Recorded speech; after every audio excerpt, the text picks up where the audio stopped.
大家好，歡迎再次嚟到為神州禱告2分鐘。今日咧，我揀選我哋良友電台一位嘅聽眾嘅來信。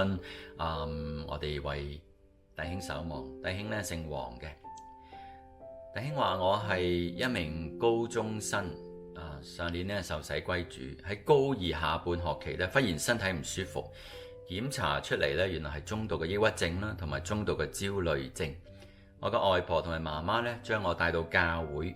牧師咧多次為我按手禱告，咁弟兄姊妹亦都幫助安慰我、鼓勵我咧唱詩歌聽道，感謝神，靠住神我走出嚟啊！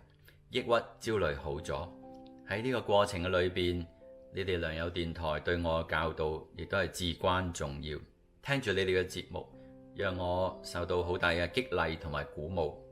有啲嘅事咧好困擾我，有段時間心裏邊出現咗啲污穢嘅思想，尤其係提到主耶穌，我心裏邊係有害怕，知道係要倚靠神，不過仲係好軟弱，請你哋為我禱告啊！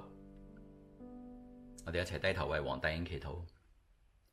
主啊，求你持續將平安，將力量賜俾黃弟兄，亦都感謝你喺過去讓佢喺抑鬱同埋焦慮嘅裏邊，佢能夠完全依靠你嘅恩典同埋同在。我哋盼望你都醫治佢心裏邊嘅恐懼同埋嗰啲嘅污穢，係讓佢咧真正嘅得釋放，能夠喺耶穌基督裏邊真正得到安慰同埋自由。我哋同心禱告，奉耶穌基督嘅名，阿門。我自己都經歷過10幾年嘅抑鬱症嘅困擾，但係靠著主嘅恩典呢，係可以穩定落嚟，亦都可以被神醫治嘅。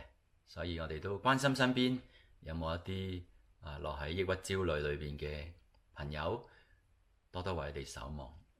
好啦，今日咧嘅為神州禱告2分鐘嚟到呢一度啦，我哋下個禮拜約定大家一齊守望神州，拜拜。